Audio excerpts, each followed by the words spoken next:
नमस्कार। जो नीचे गिरे हैं उन्हें झुककर ऊपर उठना ही पड़ेगा। अब आप इसे मोदी सरकार के लिए संघ की चेतावनी समझे या फिर नसीहत। सच तो ये है कि यूजीसी के नए नियमों से मच रहे बवाल को शांत कर पाने में भाजपा नाकाम दिखी है। तभी तो इस पूरे विवाद पर अब जाकर संघ प्रमुख मोहन भागवत ने चुप्पी तोड़ी है। संघ की ताकत ने मोदी 3.0 को आईना दिखाया है, जनता को कानून बदलने का उपाय भी सुझा दिया है। लेकिन तब क्या, जब चिड़िया चुग गई खेत। यानी कि वक्त रहते अगर बीजेपी नई यूजीसी से भड़की चिंगारी को शांत नहीं कर सकी तो इसी चिंगारी में गृह युद्ध जैसे हालात क्या सच में पैदा हो सकते हैं, और जिसके संकेत अब की बार आध्यात्मिक गुरु स्वामी यों ने दिए हैं।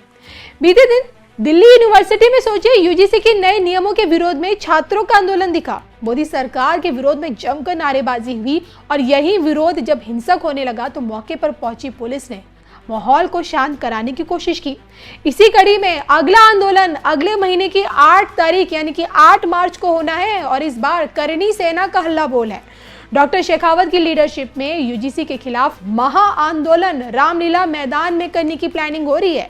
और जो कि देश का सामान्य वर्ग, आप जानते हैं कि नई यूजीसी पर काला कानून का ठप्पा लगा चुका है और अब इसे जड़ से उखाड़ फेंकने पर आमादा है। और यही कारण है कि विरोध की इसी चिंगारी से भड़की अग्नि में भाजपा की हथेलियां भी अब जलने लगी है। देखा जाए तो देखिए, यूजीसी के नए नियमों को लेकर जिस वक्त देश में बवाल हुआ, सन्नाटे में विपक्षी खेमा था। विरोध में न सिर्फ सवर्ण समाज दिखा, छात्रों के साथ साथ शिक्षकों ने भी इसका विरोध किया। खूब हंगामा मचा। भाजपा के खुद के नेता तो नेता, प्रशासनिक अधिकारी तक विरोध का बिगुल फूंकते हुए नजर आए।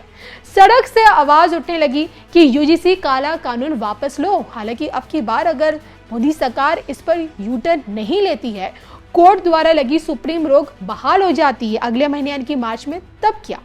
छात्रों का विरोध क्या भाजपा की 50 सालों की सत्ता पर ग्रहण लगाने की ताकत रखता है? इस पर अभी स्वामी योग की भविष्यवाणी क्या कह रही है, जो आपके लिए सुनना बहुत ज्यादा जरूरी है। देखिए धर्म ज्ञान पर कि चलिए, सिविल वॉर की तो वैसे भविष्यवाणी आपने हमारे देश भारत में भी दिखाई है कि होगा गृह युद्ध भारत में भी। हालांकि अभी समय है उसमें, ये आप बता चुके हैं, पर उस चीज को नहीं रोका जा सकता, ऐसी बात नहीं है। हम जब चेतावनियां देते हैं तो चेतावनी इसीलिए डराने के लिए नहीं, चेतावनी है कि इसको रोका जा सकता है। अगर ये यूजीसी जैसे मैटर्स आते हैं या दूसरे कोई इस तरह के बिल आते हैं तो हाँ, इससे देश के अंदर आंदोलन बढ़ेंगे। लेकिन अगर बहुत एक डेप्थ वाला, गहराई वाली सोच से सरकार हर एक बिल को लाए, प्रस्तुत करे और जनहित में अगर हर चीज हो तो बहुत सी चीजें इसको टाली जा सकती है। मतलब मैं इसको कहूंगा, तलवार का घाव सुई जितना, तो सुई के घाव से निकल सकते हो। जरूरी नहीं है कि तलवार से हाथ कटवाना पड़े, रोका जा सकता है बशर्ते कि वो अध्यात्म को, धर्म को मानते हों और उसमें उतना उसको सम्मान पूर्वक समझें। लेकिन अगर समय रहते इन चीजों पे ध्यान नहीं दिया तो भाजपा का कितना समय आपको आगे का नजर आता है? नहीं, एक बात है कि देखो, पिछले 10 साल से केंद्र में भाजपा सरकार चल रही है, लेकिन कांग्रेस का वजूद खत्म तो नहीं हुआ जी। तो कोई भी पार्टी जब इस स्तर पर पहुंच जाती है तो वो एक दिन में उसका वजूद जीरो नहीं हो जाता है। उसका वजूद तब जीरो हो जाता है जब वो एक व्यक्ति आधारित पार्टी हो जाएगी। जैसे आप बीएसपी मायावती की पार्टी देखते हो, वो कभी बहुत पूरे देश में फैल रही थी जब वो सारे लोगों को इकट्ठा लेके चल रहे थे जी। लेकिन जैसे ही उन्होंने अपनी पॉलिसी बदल करके एक व्यक्ति आधारित पार्टी कर ली, बीएसपी सुपड़ा साफ हो गया। जिस दिन बीजेपी के अंदर आपको दिखे व्यक्ति आधारित पार्टी हो गई तो आप मान के चलना बीजेपी 5 साल के अंदर जीरो हो जाएगी। जिस दिन बीजेपी व्यक्ति आधारित हो जाए, अभी व्यक्ति आधारित नहीं है बीजेपी, कैडर आधारित है। और जिस दिन, दूसरा मैं आपको इंडिकेशन बता दूं, जिस दिन आरएसएस बीजेपी से अपना आशीर्वाद वापस ले ले तो आप समझ लेना कि अभी तथास्तु, मतलब आशीर्वाद उसका हट गया, अब भस्मासुर जैसा उसका अंत हो जाएगा। तो आरएसएस जब चाहे, जैसे चाहे बीजेपी का अंत कर सकता है। इसको प्रत्यक्ष दृष्टि से ऐसे कंपेयर नहीं करेंगे टेक्निकल ग्राउंड्स पर ये मैं इंडिकेशंस बता रहा हूं कि बीजेपी का अपना एक व्यक्ति आधारित कोई अस्तित्व नहीं है, ये कलेक्टिव टीम आधारित पार्टी है। तो जब आप टीम से इसको हाईजेक करके व्यक्ति आधारित करोगे, बीजेपी मर जाएगी। तो बीजेपी को अगर कोई मारेगा तो एक व्यक्ति मारेगा, लोग नहीं मारेंगे। और ये पार्टी अगर इस तरह से चली तो 40-50 साल तक बीजेपी का कैडर बना रहेगा, आराम से बना रहेगा। साथियों, आज देश को सिर्फ एक और इमरजेंसी लैंडिंग स्ट्रिप नहीं मिली है, ये इस बात का भी प्रमाण है कि नया भारत अपनी सुरक्षा के लिए हर तरह से तैयार हो रहा है। आज का भारत न सिर्फ अपनी सीमाओं को सशक्त कर रहा है, बल्कि देश के दुश्मनों को उनके घर में घुसकर जवाब भी देता है। साथियों, आज ही पुलवामा हमले की बरसी है। मैं इस हमले में जान गंवाने वाले मां भारती के वीर सपूतों को नमन करता हूं। इस आतंकी हमले के बाद भारत ने जिस तरह आतंकियों को सजा दी, वो पूरी दुनिया ने देखा है और कुछ लोग तो आज भी कांप रहे हैं। अभी आपने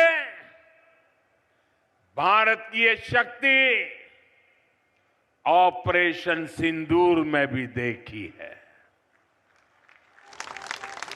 लेकिन साथियों, मैं आपसे जानना चाहता हूं, क्या कभी कांग्रेस से हम देश हित के लिए इतनी हिम्मत के साथ फैसले करने की ताकत थी क्या? वो कर सकते थे क्या? वो ज्यादा से ज्यादा बयान दे सकते हैं, वो कुछ नहीं कर सकते। जो कांग्रेस भारत को राष्ट्र मानने से भी इनकार करती हो,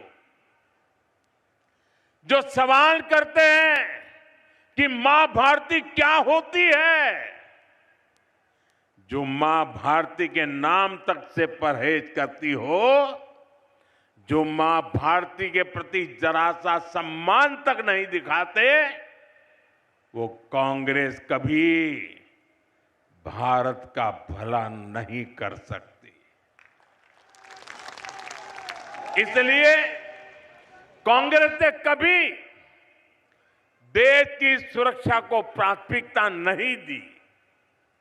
कांग्रेस की सरकारों के इसी नकारेपन से पूरा नॉर्थ ईस्ट डर और असुरक्षा में जीता था। कांग्रेस ने हमेशा देश को खतरे में डाल के रखा। कांग्रेस के समय में जब भी सेना के लिए हथियार खरीदे गए, उसका मतलब होता था हजारों करोड़ का घोटाला। साथियों, आज देश अपनी सेनाओं को मजबूत कर रहा है। भारत अपनी सीमाओं पर शानदार हाईवे, शानदार टनल्स, ऊंचे ऊंचे ब्रिज, आधुनिक एयरफील्ड, ये सब बना रहा है, देश की सुरक्षा बढ़ा रहा है। और इसलिए कांग्रेस बौखलाई हुई है। उनको यही हो रहा है कि मोदी सब कैसे कर लेता है।